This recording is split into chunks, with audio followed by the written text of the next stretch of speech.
$1,000 a kilo. In the first trip, we got paid $1.2 million. Cocaine deaths in Dade County have now jumped to about 2 a week. Shotguns, Uzi, handguns.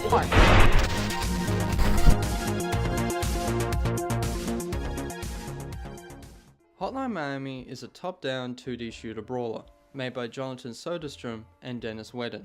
Collectively, they are Dennerton Games, and in 2012, they brought Hotline Miami into the world of indie gaming.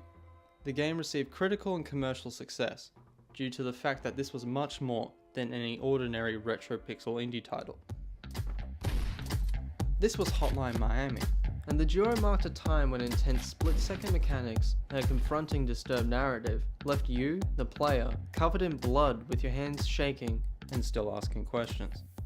Set in 1989 Miami was the most dangerous place on Earth. The game revolves primarily around an unnamed mute protagonist dubbed as Jacket, who has been receiving cryptic messages on his answering machine instructing him to commit massacres against the Russian mafia. Hotline Miami was a game that could not be more game since games have learned to be games. As in, on a surface level, every element of the title pulsated the concept, this is a video game, such as the pixel art aesthetic, the split-second reactive gameplay, diversity of player options, and combo scores, weapon choice, calculated scoring of each level including time, speed, death counter, highest scoring combo, and special uses all to grade your performance on bloodlust and masochistic rampage. In short, the game is f***ing fun.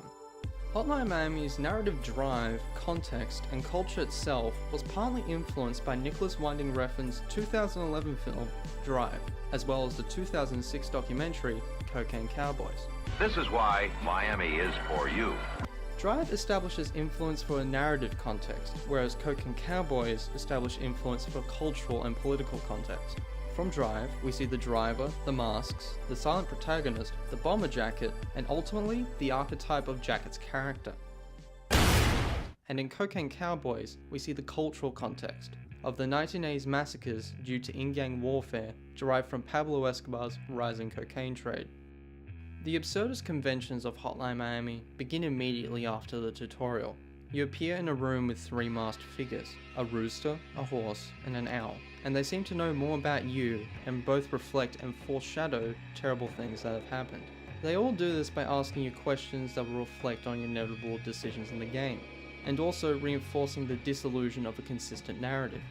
Richard is the rooster, and he is a reflection on yourself, as you first begin with his mask, but also he acts as the ego to your psychology, asking the self-intimidating questions.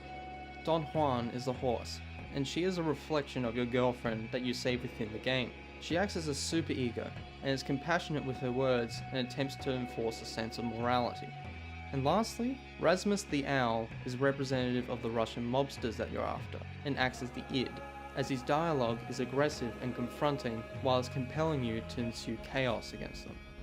The tutorial greets you with a homeless man giving you simple instructions on how to kill within the simple mechanics of the game. Rule 1 being single one-hit kills. You hit them first, they die. You get hit first, and that's goodbye. The one-hit kills mechanic drastically increases the tension and velocity of the game. Everything is binary, either 1 or 0, kill or be killed. The inclusion of animal masks adds an extra layer of player choice within the terms of gameplay. You're given the option to choose a variety of animal masks as a modifier to gameplay options. Along with supplying a gameplay modifier, the masks are a common motif throughout the game, supplying ambiguity and a lack of soul. A human vessel that can be entered by the player, yet can be disguised by the animal. The choice of an animal is representative of the player acting on their innate primitive urges, unleashing the beast within, and enacting on their killer instinct.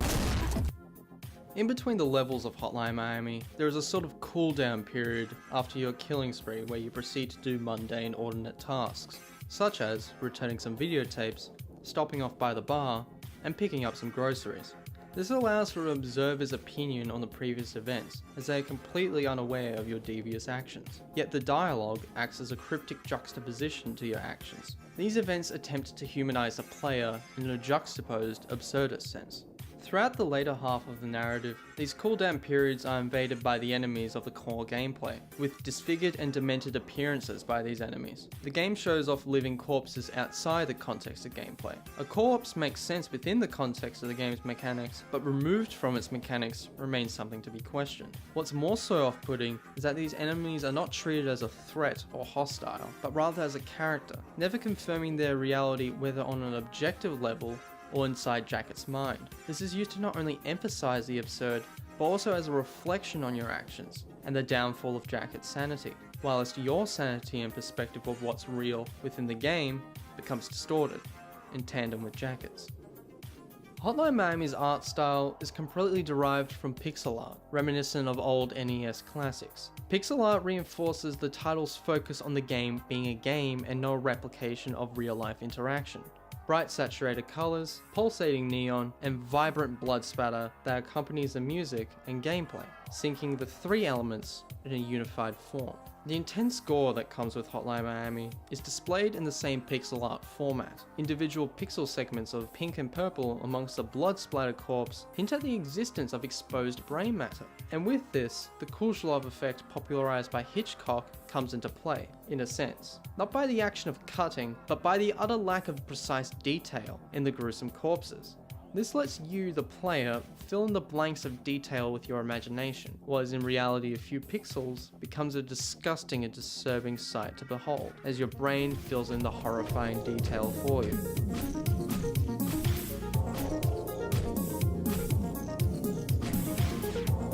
Hotline Miami's soundtrack choice to score the game is eloquent in its design, with specific tracks that sync with its gameplay and narrative. The music is divided into two separate categories, combat music and story music. The combat tracks are full of vibrant synthetic beats, perfectly cultivating the idea of Miami. This electronic funk overtakes your senses, replicating the feeling of coke-fueled adrenaline in the wild lands of a nightclub in the 80s. This feeling is reimagined with the adrenaline pulsating from split-second decisions between life or death, maximizing your combos with speed, but without hesitation of busting down the next door and tasting shotgun blasts in your mouth. But the effect music gives retains to be still enjoyable synthetic groove, but with this music choice, it reinforces to the player the amount of enjoyment that can be experienced. And that joy is juxtaposed with the actions of the character. You blindly murder waves of thugs to this pulsating beat, and in the heat of the moment, the adrenaline that fuels you is joy. And you forget your actions. You forget that the only justification you have is a cryptic message on your answering machine. The intoxicating inhibition of wildly killing to vibrant synthetic tracks is fun. That's the point.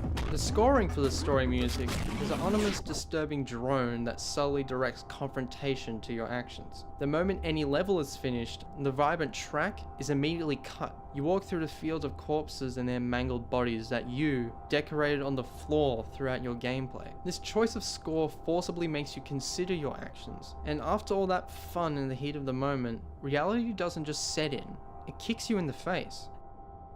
Friedrich Nietzsche, in reference to nihilism, stated that it wasn't a belief in moral or social destruction, but the active job of the nihilist.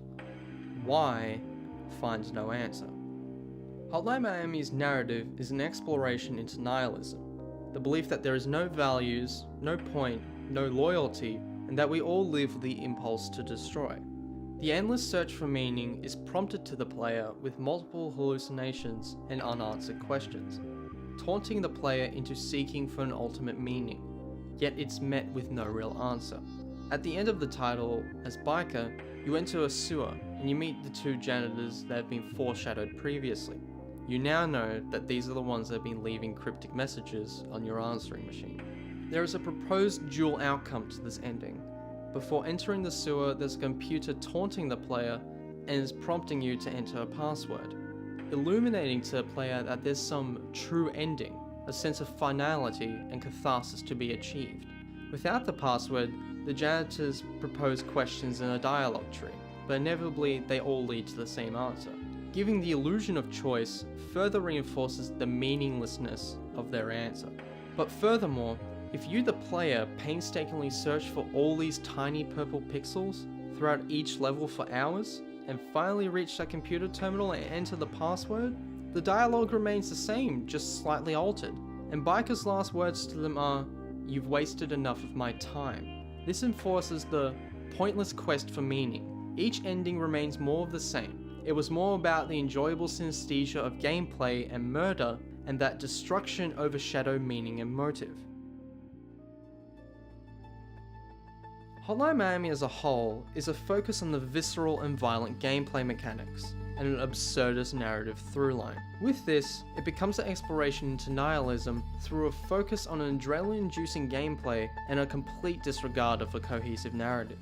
Hotline Miami argues that, through nihilism, meaning has no merit, and the impulsive action to enact chaos is at the forefront, the glorification of the id and the disregard of the superego.